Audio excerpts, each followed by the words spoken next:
Hey, thanks, Tony, and welcome everyone. I'll go ahead and call the Scienids Management Board meeting to order. My name is Chris Bat Savage. I'm the administrative proxy from North Carolina, and I'll be serving as chair. Um, we'll start off by approval of the agenda. Um, just see if there's any modifications or changes or additions to the agenda. There are no hands. Great. Okay, we will consider the agenda approved. Next is the approval of the proceedings from the August 2022 board meeting. Are there any changes, edits, modifications to the proceedings? There are no hands. Thanks. We will also consider those approved. Next up is public comment.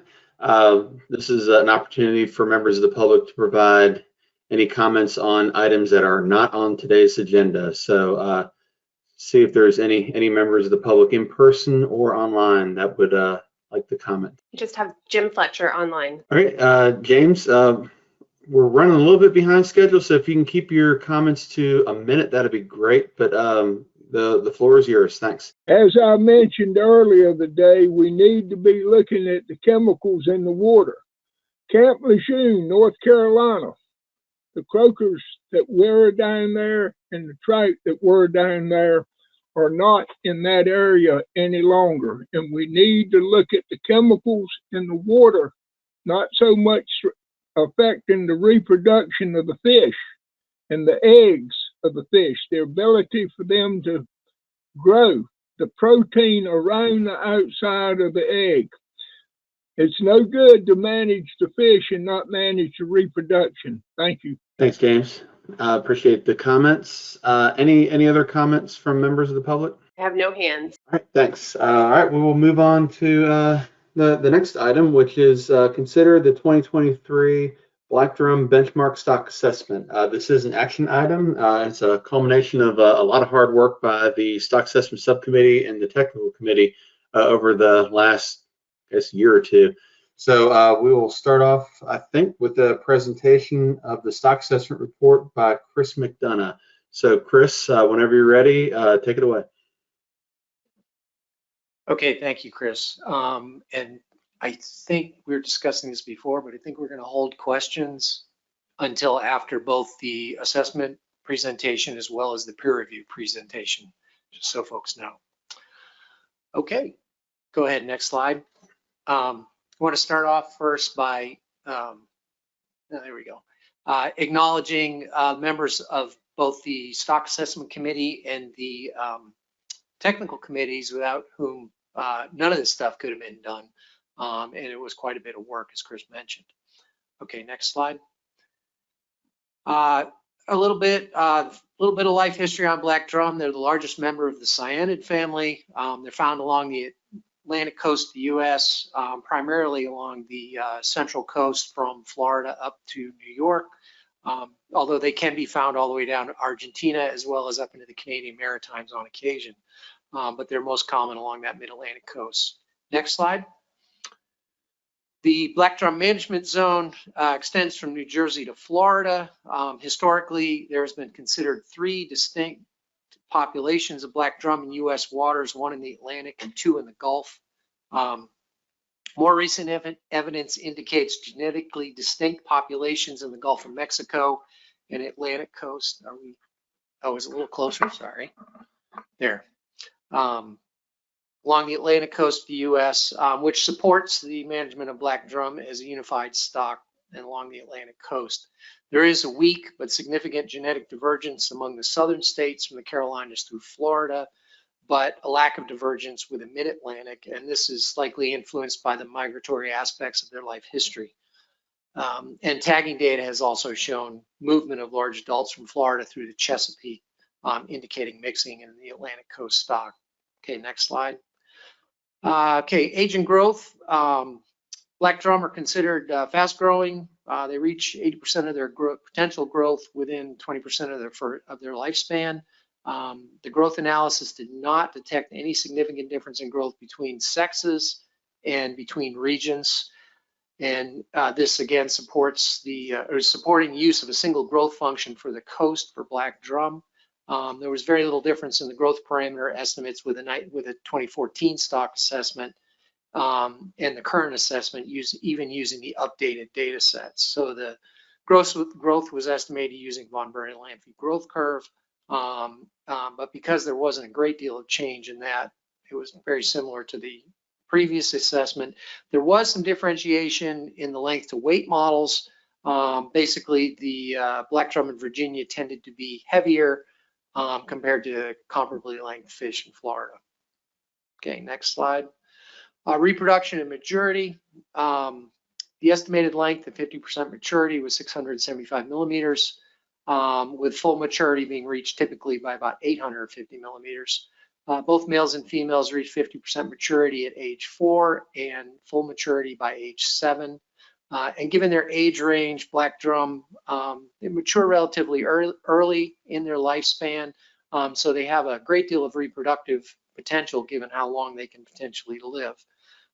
Spawning in the Atlantic coast ranges from November to June, depending on the region. Typically, South Atlantic's November through April, and Mid-Atlantic's April through June. Total fecundity has been estimated between 5.5 to little over 26.5 million eggs per female, and that's a function of fish size, spawning season, spawning frequency, and batch fecundity. Next slide. Natural mortality in the 2015 assessment, natural mortality was estimated using Honig's 1983 estimator with a maximum age of observed 67 years. And that number, we had a natural mortality estimate of 0.063. For this assessment, the TC decided to transition to the Then et al. Model, which uses a nonlinear least squares estimator of natural mortality. It's a much more robust data set than what was used by Honig in his 1983 paper.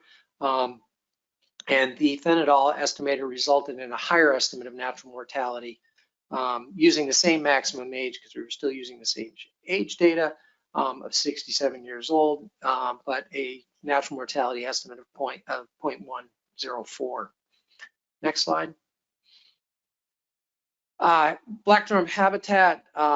As I said, black drum spawning from April through June in the northern range.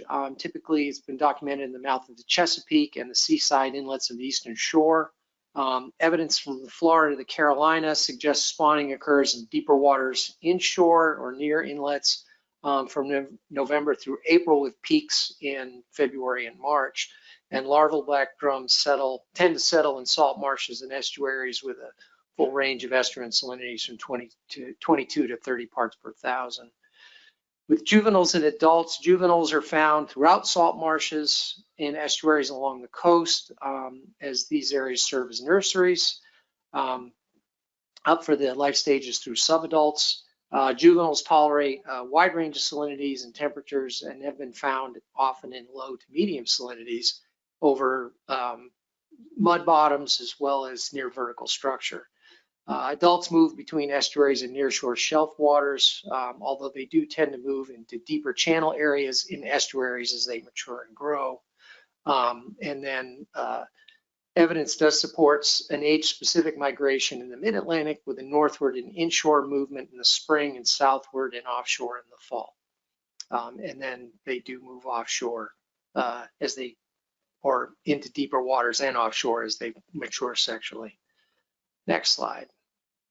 Okay, for our data sets that we examined, we looked at 4 different data sets in the Mid-Atlantic for young of the year. Those were the 2 Delaware trawl surveys, the 16-foot trawl survey and the 30-foot trawl survey, the Maryland Seine survey and the PSE&G survey. And that's all in that upper left-hand corner. Very similar trends amongst most of those indices. In the South Atlantic, we examined the North Carolina gillnet survey and the South Carolina trammel-net survey. Those were yearly, showed variation year to year with not a great deal of overall trends other than annual peaks in abundance with larger year classes. Also, we included in the upper right-hand corner the Georgia Young of the Year trammel index, which was the Young of the Year index. This was the lone Young of the Year index in the South Atlantic and is included on a separate panel because the trend in this particular survey was very different from the others, showing a decline, and did not correlate at all with any of the middle and young of the year indices. And then finally, in the lower left-hand corner, we have the MRIP CPUE index, which was a coast-wide index. Next slide. This was an additional data set, the New Jersey Trawl Survey. Although this was not considered for the model, it is included as a potential indicator data set, as well as presenting potential evidence of a range expansion of black drum in the mid-Atlantic in recent years, or basically since 2000. The index shows some very, highly variable values, but you do see that steady incline in New Jersey. All right, next slide. In the fishery-dependent data, the recreational harvest in the mid-Atlantic was relatively consistent across time, with no clear trends except for the peaks in 2008, 2009, while the recreational harvest in the South Atlantic shows a steady increase over the 40-year time series from 1982 to 2020. Next slide. For the released alive fish, or the recreational released alive, the B2 fish showed only a slight increase over time in the mid-Atlantic, well, at least compared to the South Atlantic, although we're using the same y-axis scale. So if you bump that up, it would show a little bit more of a line going up. However, in the South Atlantic, we see a significant increase in released fish, but particularly after 2007.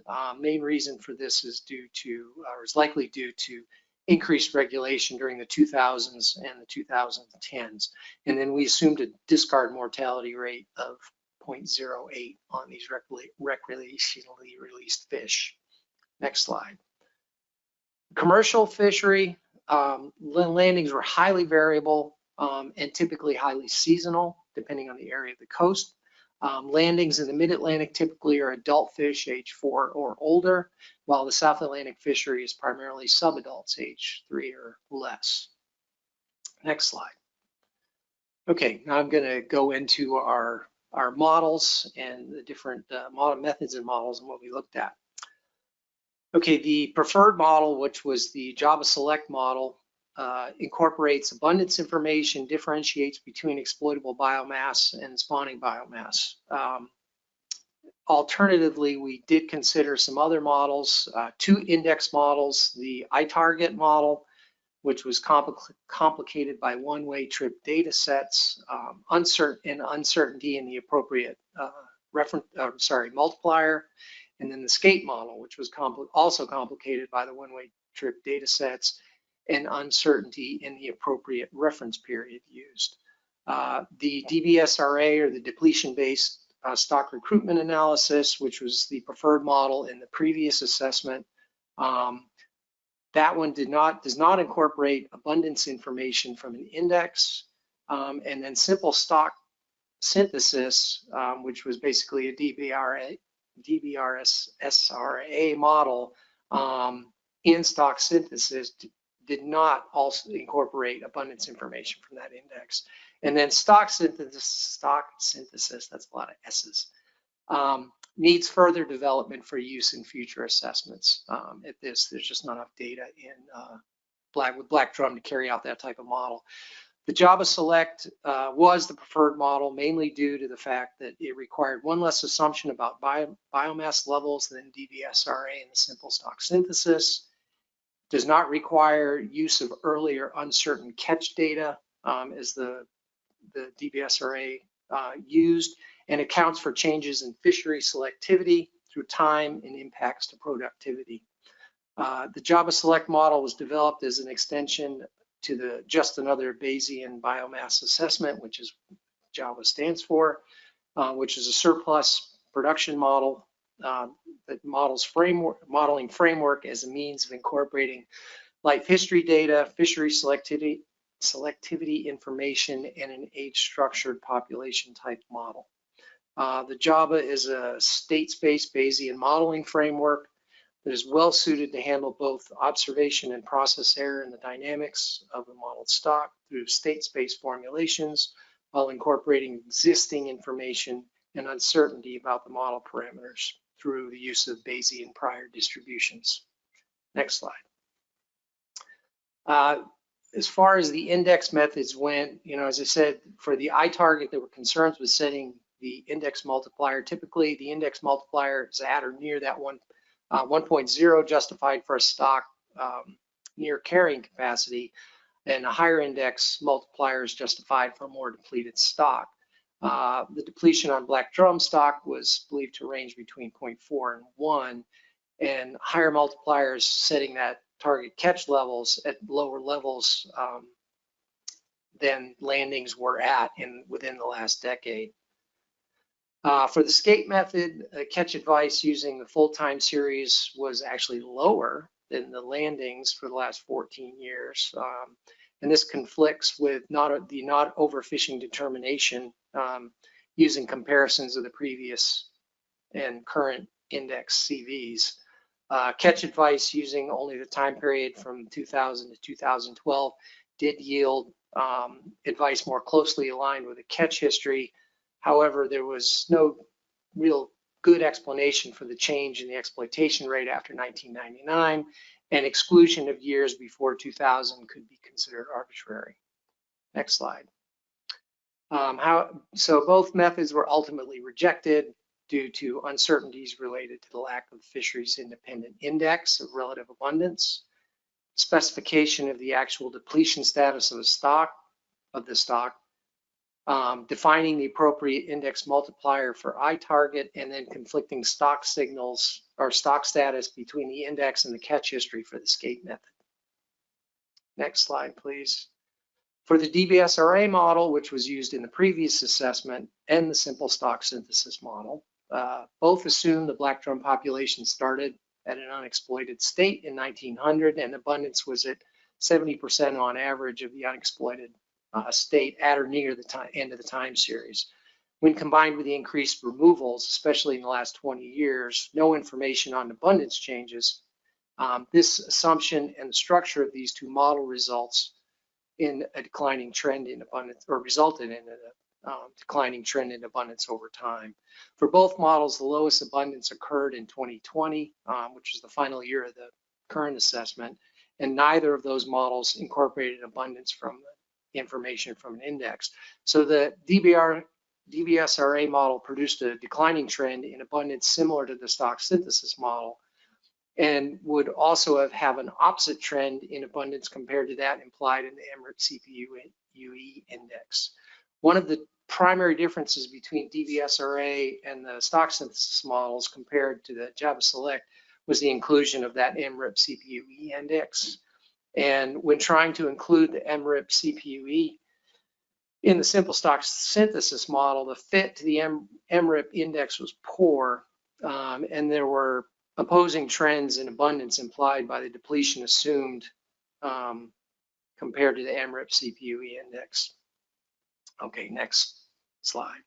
So for the Java model, the Java Select model links age structure dynamics with per recruit models in a Pellet-Tomlinson surplus production model parameters. Uses the MRIP CPU-E removal data, life history characteristics, and selectivity information as inputs. It incorporates uncertainty through prior distributions on influential stock parameters, such as the stock recruitment, relationship steepness, and natural mortality. And then the Java model does not require the assumption that the model time series starts when the stock is unexploited, and did not make an assumption about depletion at or near the end of the time series, but rather makes that assumption about depletion at the start of the time series, which in this case was 1982. With the use of the prior distribution. The NRIP CPU-E index generally increased during that 82 to 2020 time frame, which implied the black drum abundance increased during this time, but also during this time period, there was an increase in removals. Given these inputs in the structure of the Java model, the abundance estimates for this model generally increased over time, so that abundance in 2020 is not the lowest, but was actually one of the highest of the estimates during the 82 to 2020 timeframe. And as part of our modeling decisions, the TC felt that the MRIP CPU-E did generally track population abundances and was the only index thought to really track closely the entire coastwide stock and had a non-decreasing trend similar to all the fishery independent indices. Therefore, the SAS had no reason not to exclude the MRIP CPUE index in this assessment, especially as inclusion of the index or the abundance indices was one of the improvements suggested by the reviewers during the previous benchmark assessment. Okay, next slide. So the Java model differentiated between exploitable biomass and spawning biomass, which are different for black drum due to life history and exploitation patterns, and accounted for this difference when estimating annual production as the ratio of these two biomasses as they changed. They required one less assumption about biomass depletion than the DBSRA and simple stock synthesis, did not require the use of early uncertain catch data, and accounted for changes to fishery selectivity through time and resultant impacts to productivity. Next slide. This is the procedure for linking the age structure dynamics with the per recruit models to the Pella-Tomlinson surplus production model parameters, essentially drawing those iterations of natural mortality and steepness from the prior distributions, and it solves for MSY and MSY parameters using per recruit models, calculating an initial spawning stock biomass by setting that F equal to 0 in the per recruit models, and then uses these parameters to derive multivariate priors of surplus production parameters, the HMSY and M. And then fits that surplus production model to the MRIP CPUE and removals. Next slide. So the reference points that are generated are MSY generated reference points, basically spawning biomass and exploitation, as well as MSY. Next slide. And the model results. So spawning biomass, which is the top figure, was estimated to increase throughout the time series, that though there were wide credible intervals indicating high uncertainty in the absolute biomass estimates, relative biomass was estimated with more certainty. The exploitation rate, the lower left, generally follows the removal time series with higher exploitation estimated during the mid-1980s and since 2000. Credible intervals of relative exploitation are also quite wide here. Most of the intervals through the time series indicate exploitation less than HMSY, but there are some low probability years of exploitation where it could have exceeded HMSY during those high exploitation years. The base model is interpreting the increasing trend in both the MRIP CPUE and fishery removals as indication that the stock was lightly exploited in earlier years, which allowed for surplus biomass to recruit to less vulnerable spawning stock and build up over time.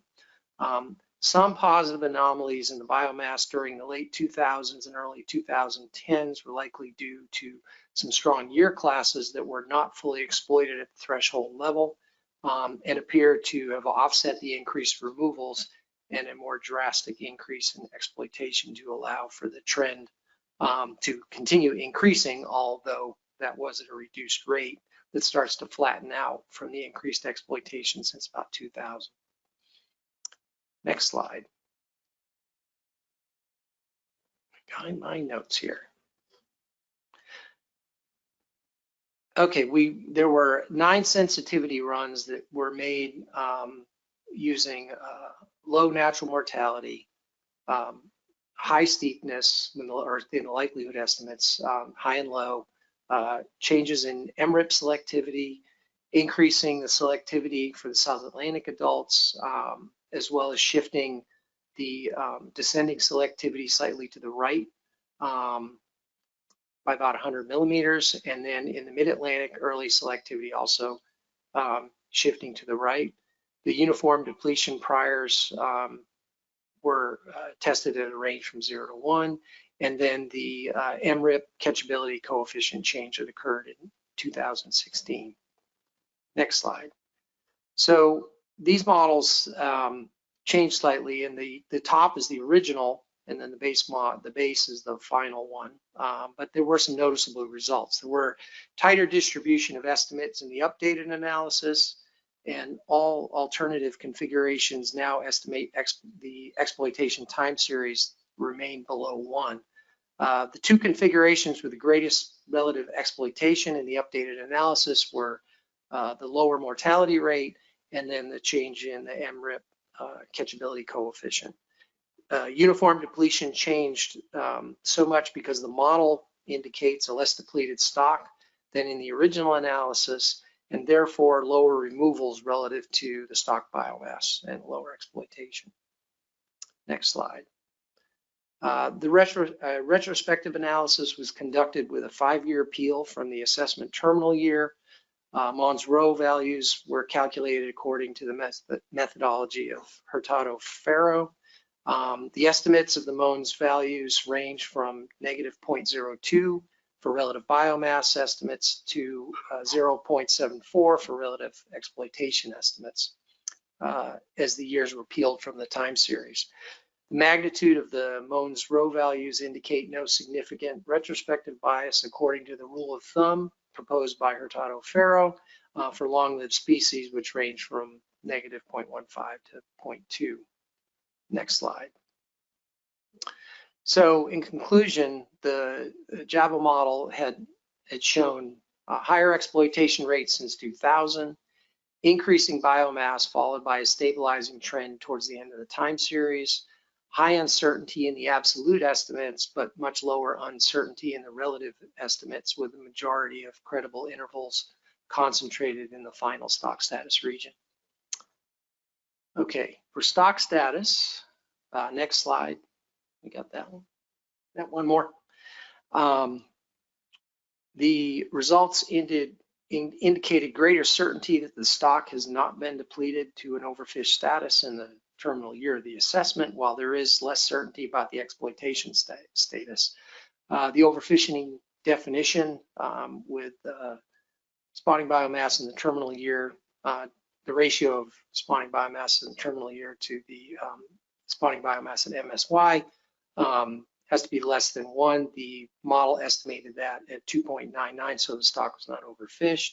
And then the overfishing definition for the exploitation and the ratio of the exploitation rate in the final year to exploitation rate for MSY greater than 1, with the calculated median being 0.28. So the stock is not experiencing overfishing. All of the 95% credible interval is above the overfish threshold, while exploitation shows some low probability of exceeding the threshold within the 95% credible interval. However, this low risk of overfishing, according to the credible intervals, extends back for much of the last 20 years of the time series. And we'd like to be clear that the MSY point estimates are not being recommended for catch targets due to the uncertainty in the absolute quantities. All right, next slide. There were some additional considerations. The first, the empirical indicators did show increased fishery removals in the last 20 years and less frequent large recruitment events, particularly in the mid-Atlantic in the last 10.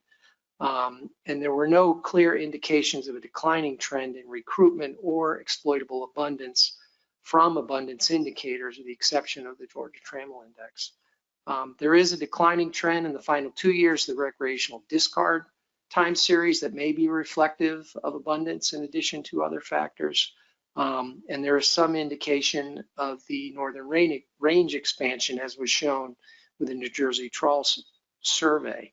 But overall, the stock indicators do not appear negative at this time. However, they should be monitored closely for any sign of change. Next slide. The one-way trip increasing trend in both removals and the CPU, MRIP CPUE for the assessment time period may indicate the stock either had been lightly exploited in the 1980s, which allowed for the recent increase in exploitation of the predicted high biomass, or was overfished and rebuilding throughout the assessment time series. However, it is possible that the recruitment overfishing is occurring or could begin to occur prior to detection with the currently available data. due to subadult black drum accounting for the majority of the removals and a lack of an index that solely tracks mature biomass. The overfish scenario is contrary to the TC's expert opinion that the stock was not overfished at the beginning of the time period, and there was minimal regulation changes that were aimed specifically at black drum in the 1980s to induce rebuilding.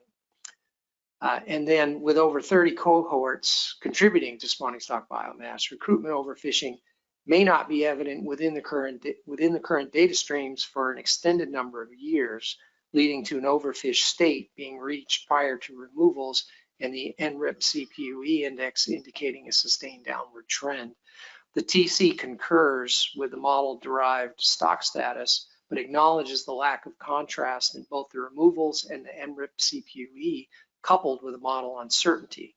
And this will require close monitoring of stock indicators and a more conservative approach to managing the fishery. And with that, we'll finish up with some research recommendations. Go ahead, one more slide. Just to start off, one thing, we actually had 3 items on the from the previous assessment that had been accomplished since the last one that we wanted to point out. The collection of genetic material to obtain information on movement and population structure. This study was actually published right towards the tail end of when we were finishing up the previous assessment. Obtain better estimates of harvest from black drum the recreational fishery, particularly in states with really short seasons. The MRIP changes that are discussed in the assessment showed some of this, though the exception remains like the nighttime fishery and sampling identified as a moderate research recommendation. And I'm only actually talking about the high priority ones here. There are additional research recommendations in the document. And then collection of information on the magnitude and sizes of commercial discards, obtaining better estimates of bycatch of black drum and other fisheries. The ongoing observer program now provides monitoring of the primary suspected commercial black drum discard fishery, and recent estimates have been relatively small in comparison to the total fishery removals, but this source of catch should be continued to be monitored into the future for assessment purposes. Next slide. Okay, for the research recommendations, as I said, I'm going to pretty much just list the high priority ones. The first one was to evaluate use of MRIP site use weighting factors to improve CPUE estimates.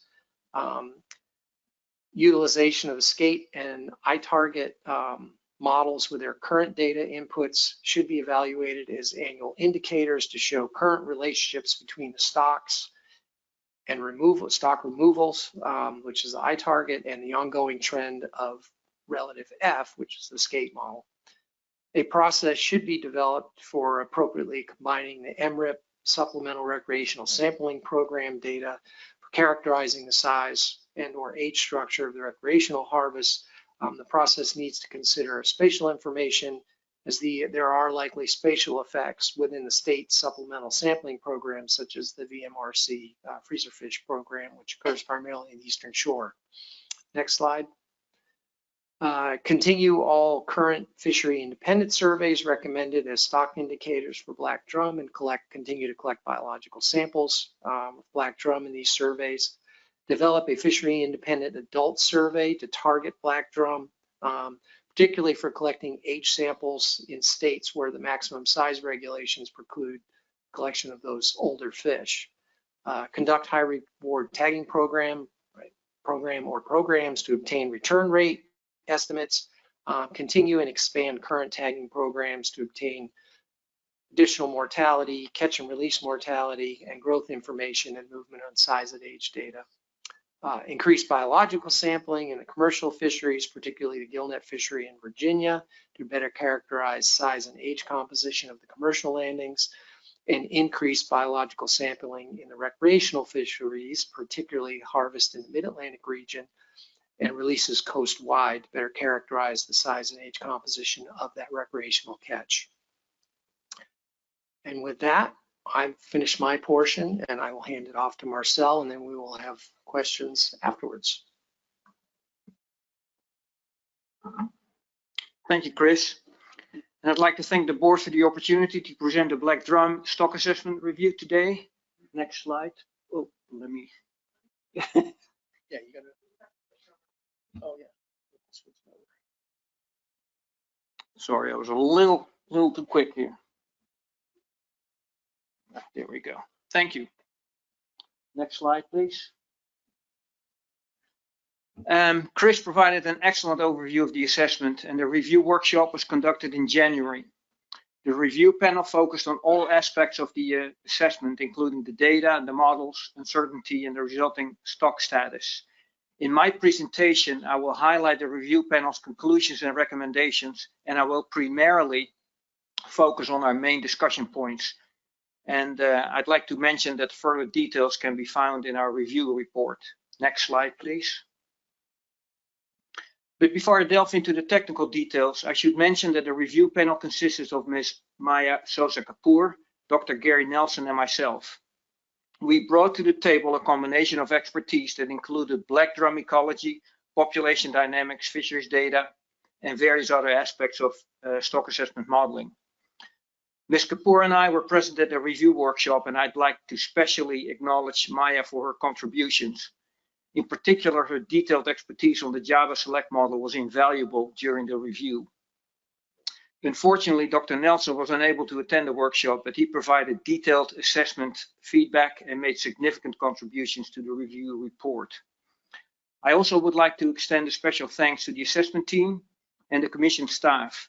The review panel much appreciated the extremely collegial atmosphere during the entire review process, as well as the timeliness in accommodating additional analyses and information. I also want to especially thank Jeff Kipp, who was responsible for a significant part of the assessment modeling, including our requests for additional sensitivities and model runs during the review workshop. Next slide, please. In terms of our overall findings, the review panel commended the assessment team for the detailed documentation of the assessment, exploration and analysis of the data, and the investigating potential models. In the end, the review panel agreed with the assessment team that the Java Select model was the most appropriate model given the available data. Next slide, please. And as Chris mentioned, so no spoiler alert, and it's good to present some good news. The good news is that the assessment indicated that the black drum stock was not overfished and overfishing was not occurring in 2020, the terminal year of the assessment. Next slide, please. We felt that the assessment team did a great job exploring and describing the potential data sources, including characterizing the complex harvest picture and also the available index data.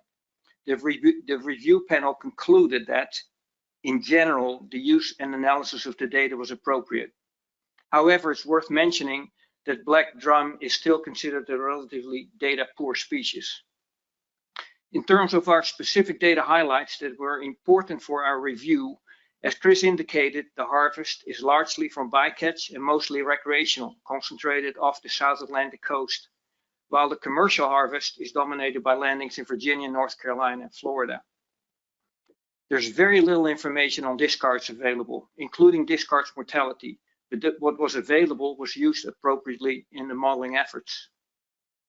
Black drum life history aspects were also very well documented, and the review panel noted that relatively little age information was available, but that progress was definitely made since the last assessment. We also considered the assumption of a closed stock structure reasonable, but also noted that the possible recruitment from other areas such as the Gulf of Mexico may occur and possibly contribute to uncertainty in the assessment. The assessment team's exploration of the available indices, including those based on various state surveys, was well done, but we noted the lack of a coast-wide or region-wide fishery independent index. As mentioned by Chris, the Java Select model heavily relied on the MRIP data that provided the only coast-wide fishery dependent index used in the model. The review panel also discussed that the Georgia Tramelnet index, the only young of the year index available in the South Atlantic area, conflicted with trends from the other indices, as Chris just mentioned. This may be because the population in Georgia is following different pattern, but we also discussed that a change in the survey design, which was a 50% reduction in net length, may have affected this index. A gear comparison study by the Georgia DNR using speckled trout showed no difference in catchability between the different net lengths. However, we noted that black drum behavior is likely different. We therefore recommend investigating a possible change in the black drum catchability in that survey, as it may, at least partially, explain the apparent conflict between the Georgia treble net index and other indices. Next slide, please. In evaluating data to monitor the black drum stock and fishery, the indices are important data sources. The review panel recommended monitoring trend in existing surveys for potential changes in the black drum population, especially in areas where the majority of the harvest occurs. Trends in the harvest are also valuable in monitoring the stock, especially in the recreational sector. And in that respect, MRIP data are important. Also because MRIP was a critical data source in the Java Select model. When and where available, length and age information can be a good data source to monitor potential changes in population structure, including identifying strong or weak year classes, and the overall pressure on the black drum population as a whole. Next slide, please. Our third TOR was to evaluate the methods and models used to estimate population parameters and reference points. And as you may expect, we spent considerable time discussing this TOR. The review panel felt that the assessment team explored the various models very well. And as Chris gave you a good overview of the considered models, I will therefore concentrate on the model that was eventually used in the assessment. Given the available data, we agreed with the assessment team to accept the Java Select model as most appropriate for use in stock status determination, but also for management. In part because the Java model provided a superior presentation of the overall uncertainty. We extensively discussed data inputs, parameter choices, priors, and other model specifics. We ended up focusing on three key considerations. One was the specification of the fisheries fleets. The second one was the estimation of growth curves. And the third one was the treatment of error in the MRIP CPOE index. I like to emphasize that the review panel did not feel that any of these issues were alarming enough to require a change in the base model, with the exception of one that was related to the fleet specification. We had much discussion on the use of the specified fleets, including their use as proxies for geographic areas. This so-called area as fleets approach was not specifically mentioned in the assessment report. The assessment team specified that the partitioning into South Atlantic and Mid-Atlantic fleets and the use of the inverse in the maturity curve as the descending limb of the selectivity curve for the South Atlantic was chosen to mimic the hypothesis that fish might emigrate from the South Atlantic upon maturity. However, as a result, the fleet selectivity is actually a combination of gear selectivity and species availability. And these two are notoriously difficult to separate. The review panel also felt that the original assessment report had a fairly sparse description of how the selectivity curves were chosen. We were not entirely comfortable with some of the quote-unquote eyeball approaches. The specified curves appear to be either disregarding the capture of small fish, as in the case of the Mid-Atlantic fleet, or overestimate the availability of larger fish, such as in the South Atlantic fleet. The review panel recommends a more rigorous approach for the next assessment. This is particularly important because dome-shaped selectivity can introduce a considerable bias if selectivity is actually different in shape. In the original base model, as Chris mentioned, the Mid-Atlantic fleet was split into an early and a late component, corresponding to seasonal trends in availability. The review panel felt that this overcomplicated and potentially biased the model, as catches are modeled in a yearly time step. We felt that there was no good reason to account for seasonal dynamics in availability. A sensitivity run showing that collapsing the mid-Atlantic fleets into a single fleet with a logistic selectivity curve only slightly changed the reference points. This is likely because the mid-Atlantic fleet accounts for a small part of the total annual harvest. The review panel and the assessment team agreed to incorporate a single mid-Atlantic fleet into a new base model. This resulted in a more parsimonious model and is more in keeping with the model structure of a single year time step with no seasonal dynamics. Next slide, please.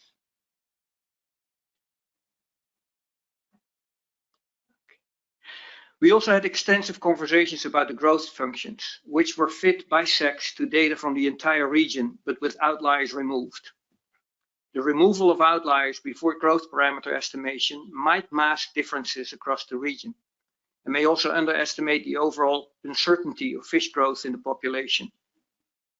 Obtaining accurate estimates of the uncertainty in the growth parameters when they were refitted to the individual length at age data that was done during the review were unsuccessful. Based on a visual inspection of the data, the review panel believes that in a future assessment, sexual dimorphic growth should be further investigated. It's plausible that there's not a strong sexual dimorphism in length at age for black drum, supporting the use of a singular growth curve for the entire stock. In addition, there is likely more variability in the length at age than is currently represented in the base model and its related sensitivity runs. The review panel recommends exploring growth parameters estimation to individual length at age observations by sex without the removal of outliers and without the averaging steps. Now, regardless of the outcome, we recommend to determine whether and how the attendant growth model's uncertainty can be incorporated in the assessment. Again, that's for the next assessment. The impact of these issues on the reference points could not be evaluated within the scope of this review. As I mentioned just now, that it is important to address this in the next assessment. In particular, because the growth parameterization explicitly informs the conversion of length at age to weight, and therefore to the exploitable fish biomass. Next slide, please. As an example, this figure from the Stock Assessment Report Appendix shows the length at age data for the Mid-Atlantic region, with the red circles identifying the removed outliers. It also demonstrates the considerable variability in the length at age data. The latter, by the way, is not unique to black drum. Many other species also exhibit a considerable level of variability in the length at age, and thus in the growth parameters or in the overall growth of the species. Next slide, please.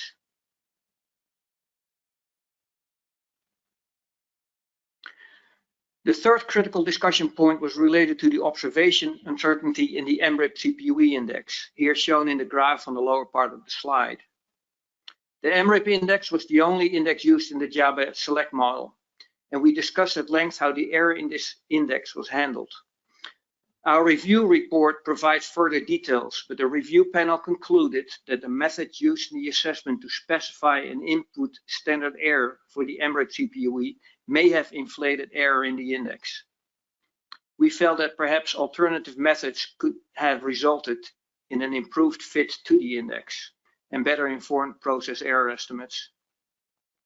We recommend that alternative methods to specify the error input for the index should be explored in the next assessment. Next slide, please. The assessment team explored the impact of various parameters on the model behavior and the so-called alternative states of nature very well in the chosen suite of sensitivity runs. And Chris just went through the sensitivity runs. After some discussion and based on the conversations mentioned in my previous slides, we requested 3 additional runs. One was to enter the Mid-Atlantic early and late fleets as a single fleet. The second one was a run with no additive standard error in the MRIP CPUE index. And the third one was one with a logistic selectivity for the South Atlantic fleets. And as I mentioned earlier, we much appreciated the responsiveness of the assessment team to these requests.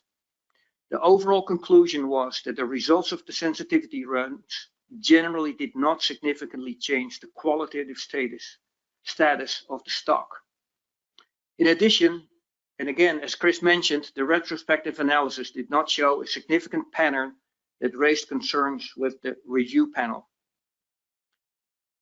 And as you know, in the end, we recommended a base model that combined the Mid-Atlantic early and late fleets. I will note that this model run and the related uncertainty analysis were completed after the review workshop. Upon completion, the review panel conducted a desk review, and we had no additional comments or concerns. Next slide, please. The review panel concluded that the assessment team thoroughly explored uncertainty through sensitivity runs, Bayesian statistics, and other diagnostics, and it provided critical information of the influence of parameter choice on model behavior and stock status. We were satisfied with the extent of the uncertainty characterization approaches, but I refer to my earlier slides in the report for specifics affecting the uncertainty in this assessment. In terms of overall uncertainty, we felt that the specification of the shape and the parameterization of the selectivities is likely a chief component of the model uncertainty. Next slide, please.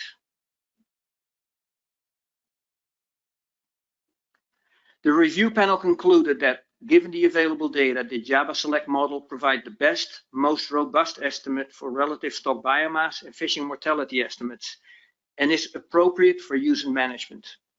In terms of continuity, the Java Select model also generally agreed with the qualitative stock status results from the updated depletion-based stock reduction analysis, or DBS array, used in the previous assessment. Next slide, please. In our evaluation of the reference points and stock status determination, we concluded that the estimation methods were appropriate given the data and the recommended model. The update base run indicated that black drum population is not overfished in the terminal year and is not undergoing overfishing. The analysis indicated that the assessment is robust for overfishing status and robust but with a higher uncertainty for exploitation status.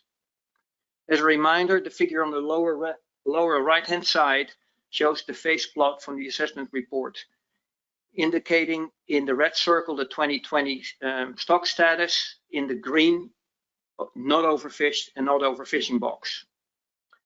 The accompanying uncertainty is indicated whitish and gray areas. The review panel concluded that the assessment results are appropriate for use in management, but uncertainties described in the assessment and review reports should be taken into account in terms of management risk. Next slide, please. The review panel largely agreed with the assessment team's research recommendations, and we added 3. One was investigating the reduction in large recruitment events, as it may affect the stock's resilience to harvest and other impacts that may affect the stock recruitment relationship. More region-specific reproductive information will also improve future stock assessments, including fecundity estimates and possible age-varying spawning frequency in batch fecundity and the variability in the length of the spawning season. The third one is an investigation into possible change in the catchability in the Georgia TremelNet survey that I mentioned earlier, as this is the basis for the only available Young of the Year index in the South Atlantic. Furthermore, we emphasize the increase in biological sampling, especially acquiring more aged samples. In spite of the progress made since the last assessment, the age information is still relatively sparse. Biological sampling can also aid in gathering reproductive information that I mentioned earlier. We realized that setting up a new comprehensive region-wide fishery independent survey for black drum is likely cost prohibitive, but perhaps making slight adjustments to its existing surveys can improve useful data collection for black drum. As very little discard information was available, improving coast-wide discard data, including biological data and discard mortality, will definitely benefit future assessment. Especially the data for recreational fishery will be very valuable. And I'd like to note that many of these research recommendations are not unique to black drum. For instance, fishery independent information is missing for many species, and discard data is lacking for numerous other fisheries also. Next slide.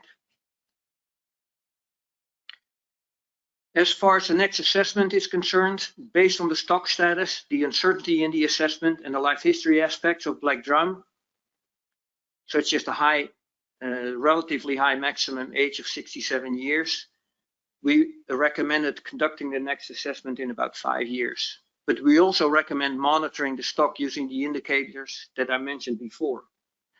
And if the monitoring information warrants, adjustments could be made to the stock assessment schedule. Next slide. In closing, the review panel concluded that the black drum of southeastern US remains relatively data poor. Given the available data, the Java Select was the most appropriate model in the assessment, but we requested a new base run with a combined mid-Atlantic fleet. The assessment indicated that black drum, as I mentioned before, is not overfished and overfishing is not occurring in 2020. And this stock status determination is generally robust and appropriate for management. Given the stock status, the model uncertainty, harvest trends, available abundant indices, and the nature of the fishery, the review panel feels that recent harvest levels are likely sustainable. However, harvest, abundance trends, and recruitment should be monitored for indications of disconcerting changes in the population.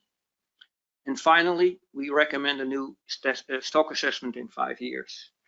And with that, I thank you, and I will be happy to answer any questions you may have. Next slide.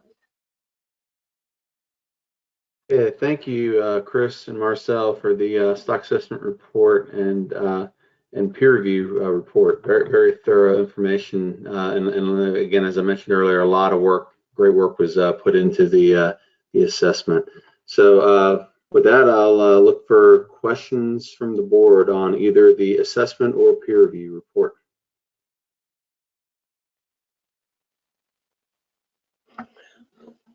We have Shannon Madsen. Hey, Shannon. Thank you, Mr. Chair, and thank you both for incredibly thorough reports. I really enjoyed listening to them. You guys really covered a lot of bases here. So hopefully my questions aren't repetitive to some of the things that you already covered. So one of the things that you noted pretty strongly in the review panel report is that the shape and parameterization of the selectivities could be kind of leaning towards a chief component of some of the uncertainty in the models. And I was just curious to hear a little bit more. I know, Chris, you went over some of the different sensitivity runs that you guys ran for the review panel, in addition to some of the things that they asked extra. So I was just sort of curious as to how many of those sensitivity runs had to do with those selectivity patterns. And then additionally, am I correct in saying that even though you ran through a bunch of different sensitivity runs, all of those sensitivity runs still aligned with the exact same stock status that the base run came up with as well? I'll start. Yes, the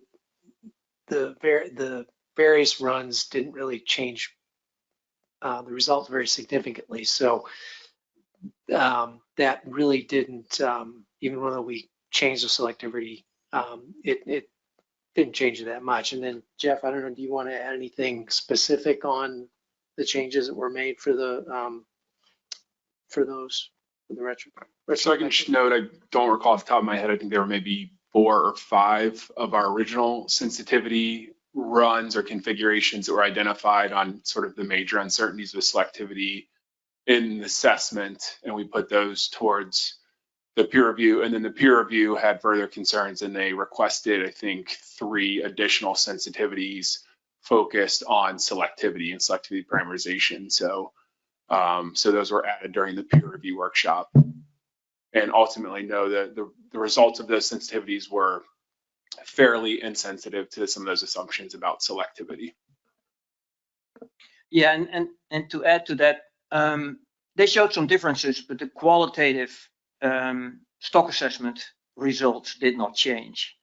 I think where the most bang for the buck probably comes in the overall uncertainty. If you lower the overall uncertainty, that obviously provide a better model for management.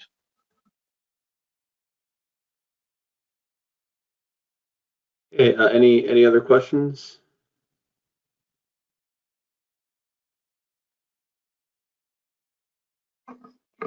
Jeff Brust. Yeah. Hey, Sorry, go ahead, Jeff. I couldn't see your name. Sorry. Thank you very much, Mr. Chair. And thank you, Chris and Marcel, for your updates. Very helpful summaries of the reports.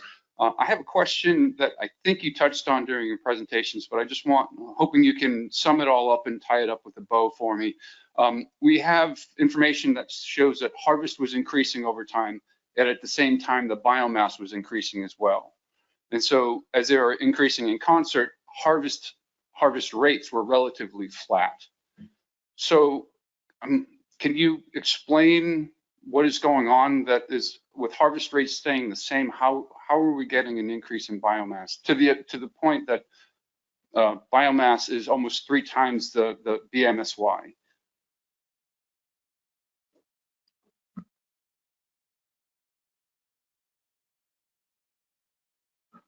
Yeah, there may be processes in the population that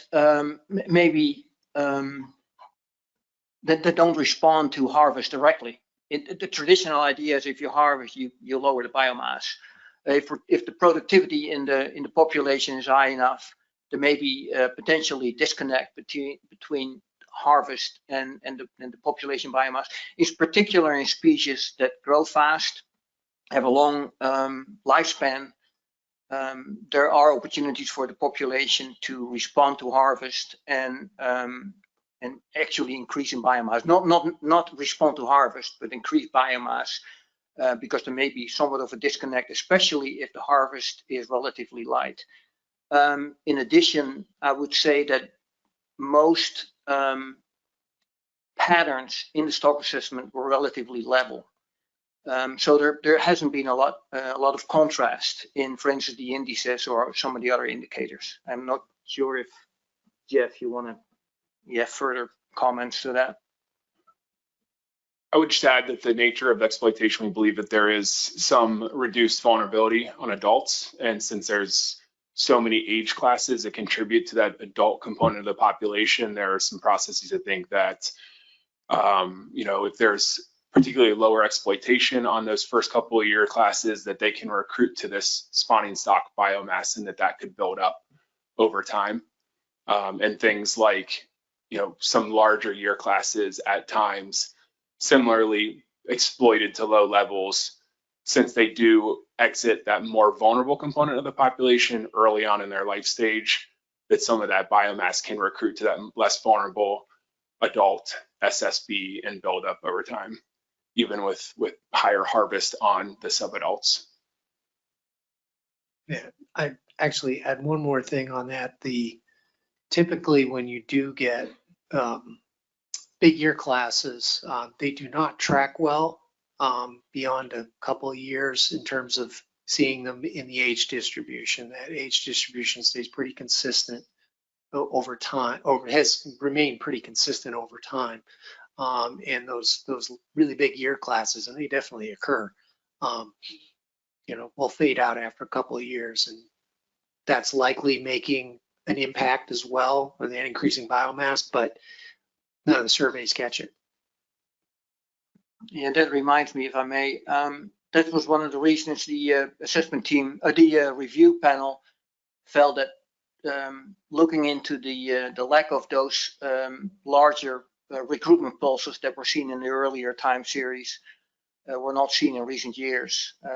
It may be important to take a look at that and why that may happen.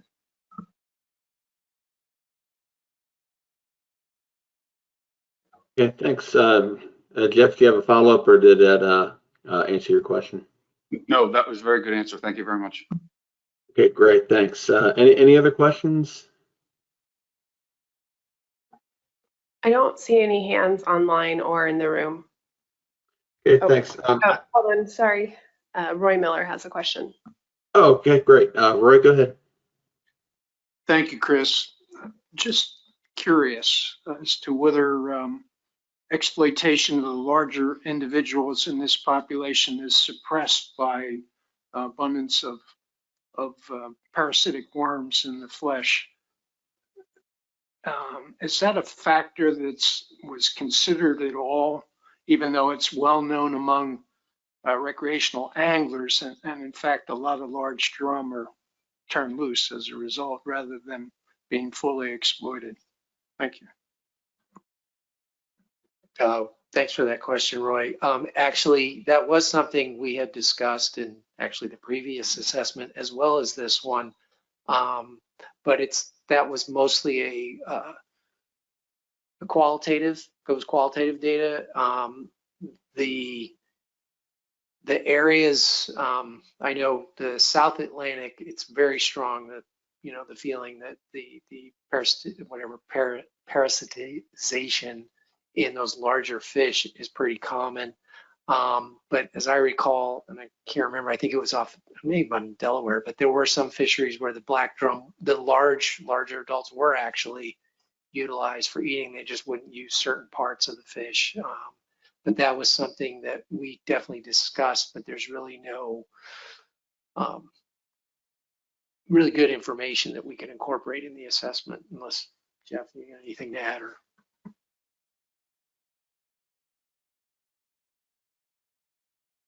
Okay, great. Any further questions from folks in the room? I don't see any online. Erica has one. Oh, Erica, go ahead. Thank you, Mr. Chair. Chris, I read the stock assessment report and I just want to confirm my understanding of it. The Florida Fishery Independent Monitoring Indices were rejected for use because of the inability for the power to detect changes in abundance. Is that correct? That is correct. Thank you.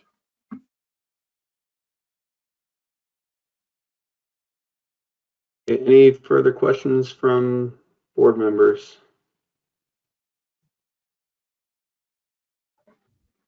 Okay, if not, I had one. I'll just jump in if there's someone else in the queue because I can't see them. It was suggested that a benchmark assessment be done in 5 years due to for various reasons. Is that contingent on collecting more age information to do an age-based model next time around, or would a benchmark assessment be considered anyways, just to look at potentially other models that could be used instead of the Java select model? This is Marcel. I think that's irrespective of the increase in age information. I think if there's more age information available, the choice of the model may change. If sufficient age information is available, perhaps the statistical catch-at-age model or similar models can be considered. But in terms of the review panel, we did not discuss the 5-year being contingent on the availability of additional data. It's more the issues that we identified in our report that were used in our 5-year recommendation. I hope that answered your question. Yes, it did. Thanks. Yeah, and I don't think the board needs to consider ways to increase age samples today, but maybe just something for all of us to think about. Whether that's done through the Black Drum FMP or just through individual state efforts, just to try to get as much information as possible for future assessments, especially things like that, like age data that do show up on the research recommendations. So, anyways, yeah, thanks for that. And just one final Chris, check on any questions. On that? Oh yeah, go ahead. I would point out that the previous assessment, the time frame between it was closer to what, 6 or 7 years, primarily because when we reevaluated close to 5, the stock indicators were still looking pretty good. And so, and then COVID happened and everything got thrown in the fan. But you know, that 5-year recommendation, that's kind of our standard, but you know, it's not tied to it. If there are indicators of the stock still doing okay, and there's reasons and other things are more important in the queue for assessments, you know, they can be put off. It could potentially be put off, but it's certainly something that's going to warrant closer looks, at least at the 5-year mark. Okay, thanks. Yeah, for that additional information on that on the assessment schedule and how that works. So yeah, just final check on any questions from the board on either the assessment or the peer review report. One more question, Shanna. Go ahead, Shanna. Thank you, Mr. Chair. I don't know if this is the appropriate time or not, but if we have questions about the indicators, should we hold those until after a motion is made? I think you can go ahead and address that now. I'll look to Tracy if she thinks it might be better to address that later. I think because they're within the realm of the stock assessment, it's fair game now. Okay, yeah, go ahead, Shanna.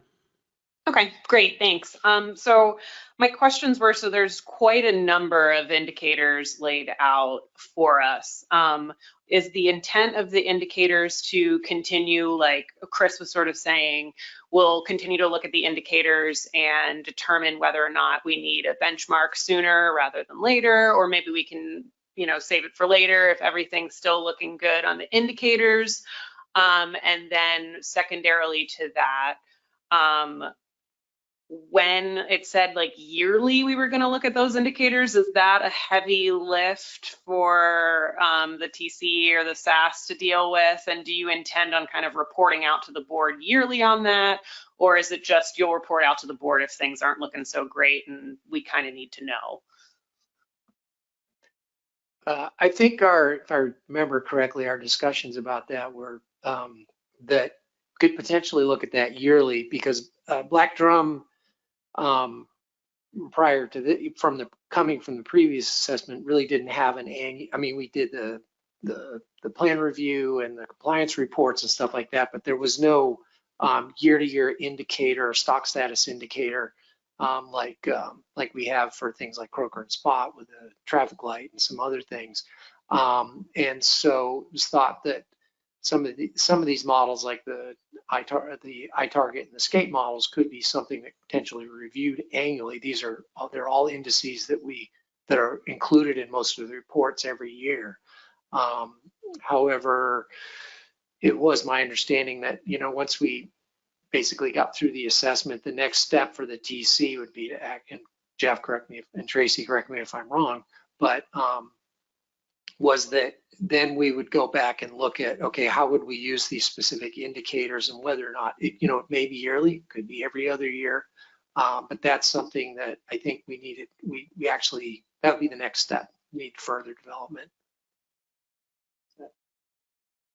I would just add to that yeah, when we discussed time frame, we discussed and recommended annually reviewing these indicators. They were developed as simple empirical time series, so something relatively straightforward to put together on an annual basis to keep closer tabs on this stock because of some of the data limitations that we run into and some of the uncertainties with the assessment. And so the idea would be to review those annually. The question that we had not resolved yet as a technical committee was, how would those be responded to by the management board?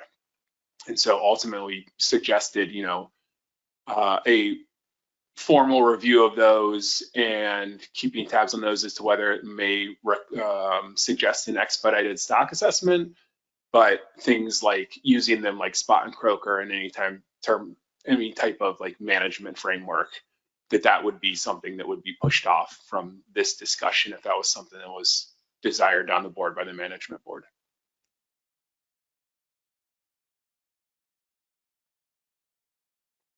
Yeah, thanks. Okay, any other questions on the assessment report or the stock indicators? We have one hand from Lynn. Yes, go ahead, Lynn. Yeah, thank you, Chris. So just to close the loop on that and make sure that the board is clear. So it was my thought with the indicators that those would be something that would be reviewed annually and that they would be used to determine whether we needed to go, as Shannon was saying, to a new stock assessment. They are not to be used for management response. That's what that was sort of, and I just guess it would be good to be clear amongst the board that that's the guidance for you. Is that true? Just make sure that that's on the record, annual review, not management response. Yes, that was essentially the intention.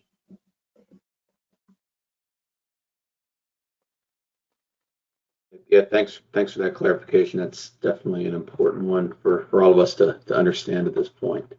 So Tracy, just checking again for any other questions from board members. No more questions at this time. Okay, great, thanks. So if there's no other questions, then I think we are at a point. I'll be looking for a motion to consider the acceptance of the benchmark stock assessment and peer review report for management use. And Tracy, I don't know if there's a motion already ready for that, and we can just see who would want to make that motion. Yes, it's on the board. Okay, and yeah, just rely on you, Tracy, for see who wants to make the motion and to second it, since I can't see the folks in the room. So Motion made by John Clark, second by Lynn. okay, great. So move to accept the 2023 Black Drum Stock Assessment and Peer Review Report for Management Use. Motion by John Clark, second by Lynn Fegley.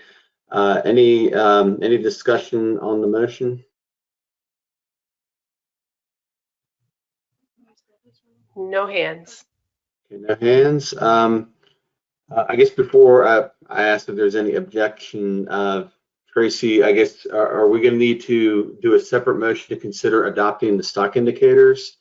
Or could we just fold that into this motion? What would be the best way to do that? Right now, it's a separate motion. Okay, so let's keep it simple. We can just dispense of this, and I guess we still need to take action on the stock indicators, right? Or not? Yes. Okay. All right, great. Yeah, so if there's no discussion on this motion by the board, I'll just look to see if there are any objections to accepting the stock assessment and peer review report for management use. There's no hands. All right, great. So now we will look for a motion to consider adopting the stock indicators that are recommended from the stock assessment. And if there's a motion available, we'll get that up on the screen before looking for people to make the motion and second it.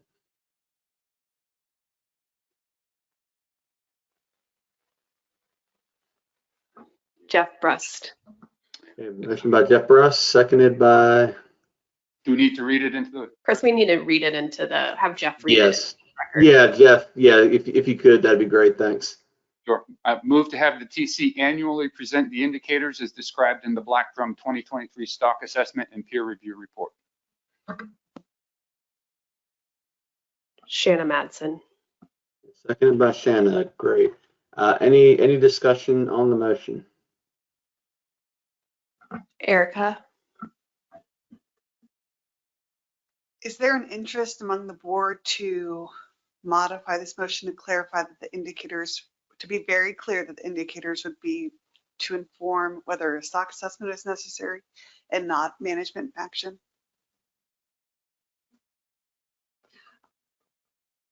It's up to the board. I'm looking around the board, so I see heads nodding. Okay. So process question. Motion to amend. Move to have the TC annually present the indicators as this. Okay.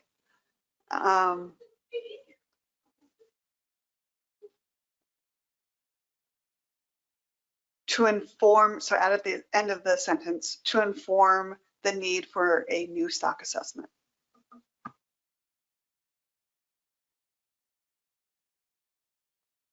Benchmark stock assessment.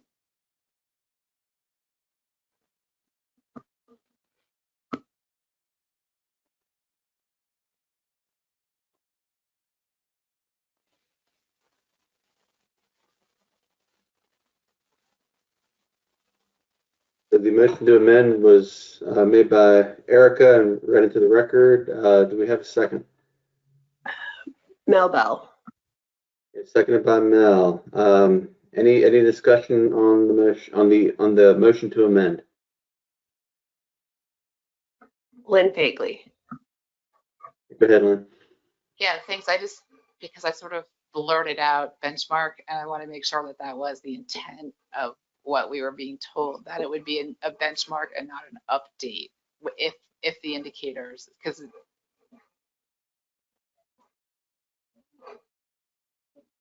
or just assessment. If you say benchmark, then it has to be a benchmark. But if you just say stock assessment, it could be a benchmark or an update.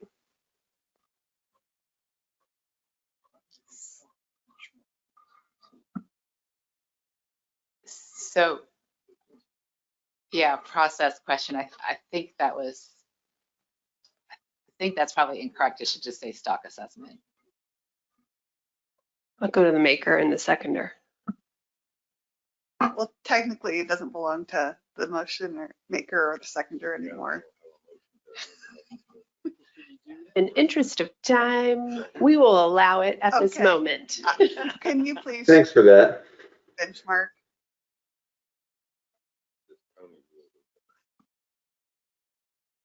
Erica, will you reread your motion, please?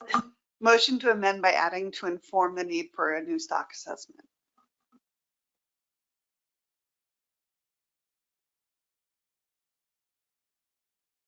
Mel, I guess you're okay with that friendly amendment to the amendment? Yes. Great. All right. Any further discussion on the motion to amend? No hands. Okay. Are there any objections to the motion to amend? No hands.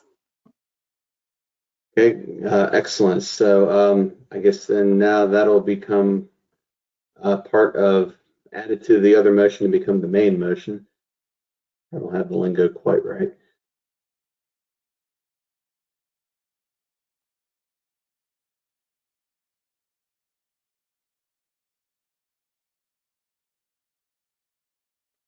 So I guess we need to add that. Just give us 1 second. Sure, okay.